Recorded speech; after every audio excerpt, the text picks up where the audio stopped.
Hello everyone, today we're going to be talking about the leaks, but more specifically one point, the Dogs of War. You see, the leaks mention that the Dogs of War might not be happening, which I think will be a tremendous mistake if that is the case. Obviously everything that we're talking about is potential hearsay until proven true, but so far these leaks have been proven true. I think that Creative Assembly would be making a really bad mistake there for not introducing the last army book that was ever introduced in Warhammer Fantasy Battle. And there's a few reasons why, so we're going to get into it. But before that, a big thank you to our sponsor, Instant Gaming. Instant Gaming is a platform where you'll be able to buy games at discounted rates, where you can find great deals all year round. Maybe you're looking for something new, something that might have been out for a while, but you're looking for a good discount because you're not entirely sure if it's worth the actual base rate, or just general, you just want some new titles.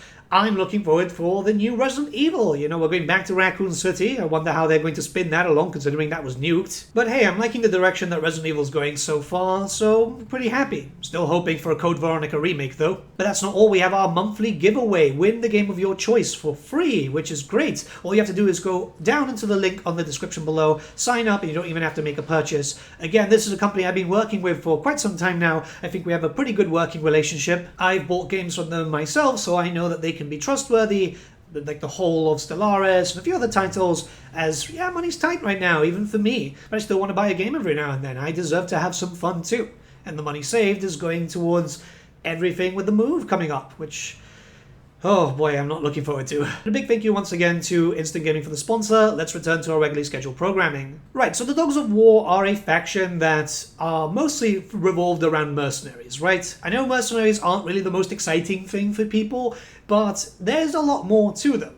The mercenaries themselves can be found usually in the territories of Talia, Estalia, and the Border Princes. That's where they find their home bases. Talia is very much known to be the central hub for the mercs. And because of that, characters have been introduced, like Bertsche the Besieger and so on, to be able to lead armies there. You can take special characters, or you can take some basic mercenary generals and so on.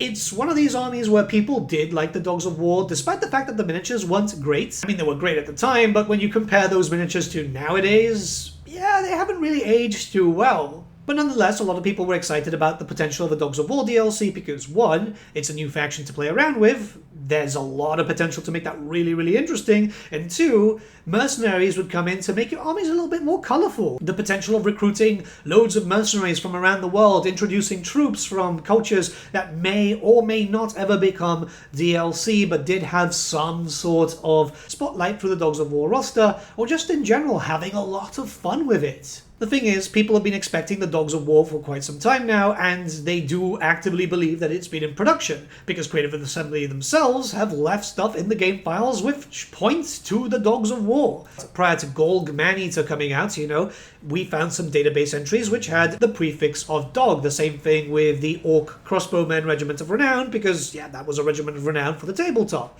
Alongside that, in the database, I think it's still in the database by the way, you can find information regarding Dog once again for Bertsche the Besieger, which puts him as a legendary lord, and also Lucrezia Belladonna, which puts her as a infantry hero. So this was being done quite some time now. Obviously, when it comes to the stuff with the key entries, you can see it's Warhammer 2, Warhammer 3 DLC 22. The problem there is Creative Assembly's backend is always a bit of a spaghetti. If you think the code for the game is bad, I imagine that their actual tools and so on is even worse. So with some work clearly done, it would be a massive shame to basically count that as, what, just cancelled work?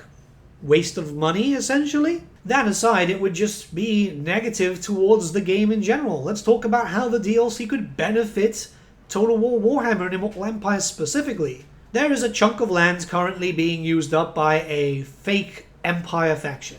This is in the areas of Estalia, Talia, the Border Princes, and also a tiny bit there in the New World.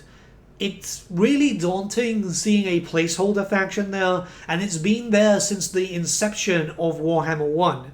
At this point, you'd think it'd be long gone, right? And we'd actually have a proper DLC faction. So from a purely aesthetic point of view, yeah, that also helps. It makes the world feel a little bit more fleshed out.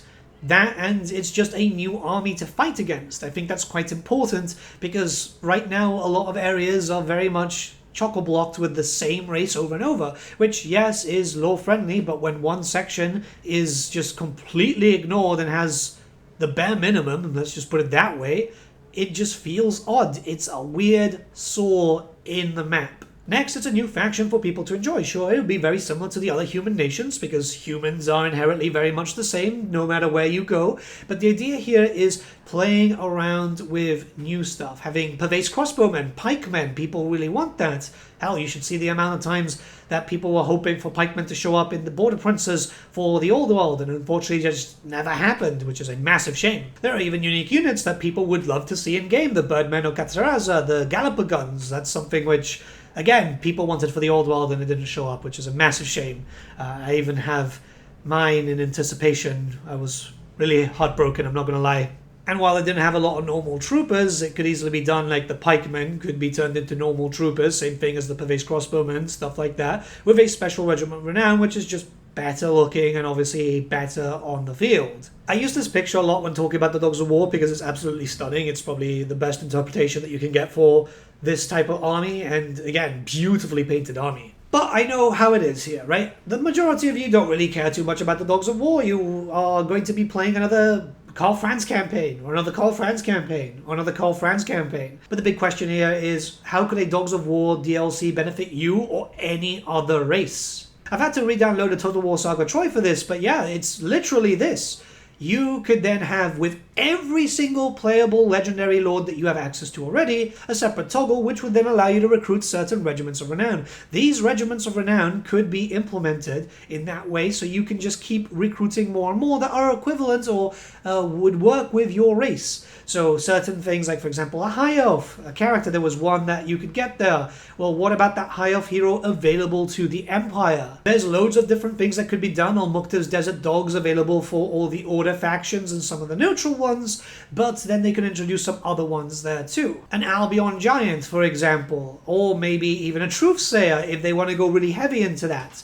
Hell, they could even start doing it in such a way where a lot of regiments of renown that are already implemented, which we already have some sort of regiments of renown from the Dogs of War in-game. The crossbow orcs, I think Mengel's Menflayers are in. It's been a while since I played with the Dark Elves. Well, those could be implemented there too. You could end up getting some really cool units. It's a mercenary system, but again, it works out quite well with a new system. Honestly, I'm totally baffled that this was introduced in Troy and was never touched again, but this has been something that happens a lot with Total War games, where really cool systems get implemented, and that's it.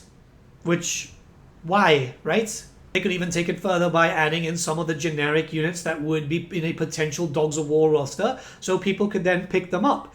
It would further enhance the kind of awful system right now that the ogres have with mercenaries, because let's be honest, you know, the only way that you're going to be able to get the good ogres is if you let those ogres build up and then they can just turn against you. A proper mercenary function.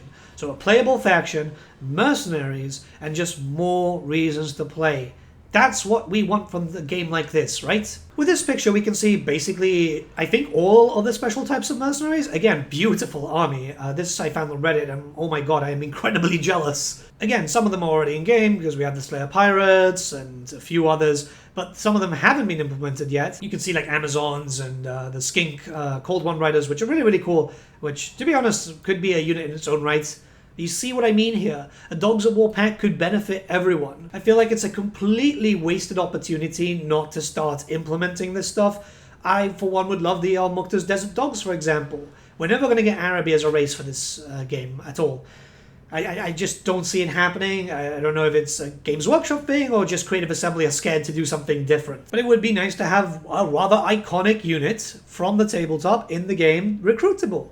Hell, just so much could easily be done here. It's absolutely endless. Imagine as an Empire character being able to recruit a High Elf Wizard with the new Lore of the Mists as a mercenary. I could see it in such a way where certain characters could be available to you, generics, not named obviously, and you'd have to pay a load of cash, right? So you have to pay a lot of your treasury. It would be limited too, but it would add a little bit of extra flavor there.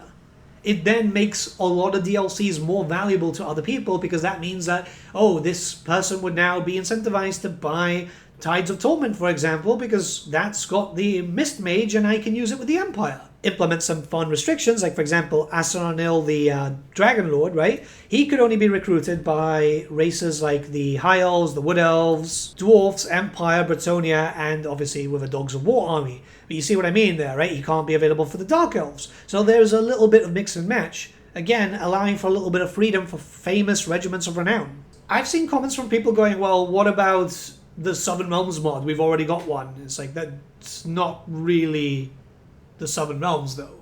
Like, don't get me wrong, Kataf is a fantastic modder, and obviously he's put a lot of love into this faction, but I think at the end of the day, I'd much rather something official, right? It's like, we're in Warhammer 2, we had that Kislev mod. That's great and all, but we wanted, you know, Kislev proper. And I'm pretty sure many others would love to see the actual interpretation of the Dogs of War in a more modern standard, as we've seen for Kislev, as we've seen for the Cafe, or just in general, everything, right? I want to see the old minis brought to life, and I think it's just something that's really important. It's clear the work has been done, and it would be a massive shame if this just doesn't happen. Now, lastly, I know some people are going to be saying, well, why are you talking about DLC when we don't have Tides of Torment yet? It's been delayed a second time, and also it's the case of, like, the game's not in a good state right now. And yes, I would agree with you there. These things do need to take some time. I just want to make sure that this is being talked about, because the last thing we need is Creative Assembly going, well, you know, the Dogs of War don't need to be a DLC. When, yes, Dogs of War would still be something incredibly popular. It's also the matter of fact that until proven wrong, and given what we know from these leaks, which it's wild that Creative Assembly hasn't really addressed them, considering, like, they won't, they'll hide as always, that's what they do, but I feel like it's something that needs to be addressed, considering that, yeah, it doesn't look like the game does have a lot coming for it in the future. And that does sound pretty disturbing. If they don't have DLCs lined up, it's eventually going to mean that the game is going to get flat out left. And that means no more patches and stuff. Because I kind of see it in that way. This is my interpretation at least, but like if a game's not making money, they're not really incentivized to keep working on it, right? We'll have to wait and see, but again, I want to keep talking about this. Dogs of War needs to happen. There's so much that still can be done as DLCs. We've talked about it in the past, so they can't really come up with the excuse that there's not anything left. I want to go back, and I've said this many times, to the point where we had multiple Total Wars running and they could actually justify work on all of them, rather than spending stupid amounts of money on projects that are just going to get flat out abandoned and then just end up hurting the company more. So let me know what you guys think in the comments below. Let's start a bit of a discussion. I do apologize if this video's late. I did want it to come out earlier, but yeah, we're finally progressing with the move stuff, so I'm actually getting stuff put into the boxes now, finally. It's still no proper like move date, but it's getting there. It's getting there. I really hope so, because I'd like to be sorted out soon, so I can like do tabletop stuff again. I'm really frustrated. I haven't been able to have a game in a while, and I'm starting to get like twitchy. Have a good day, guys. I'll see you all again very, very soon.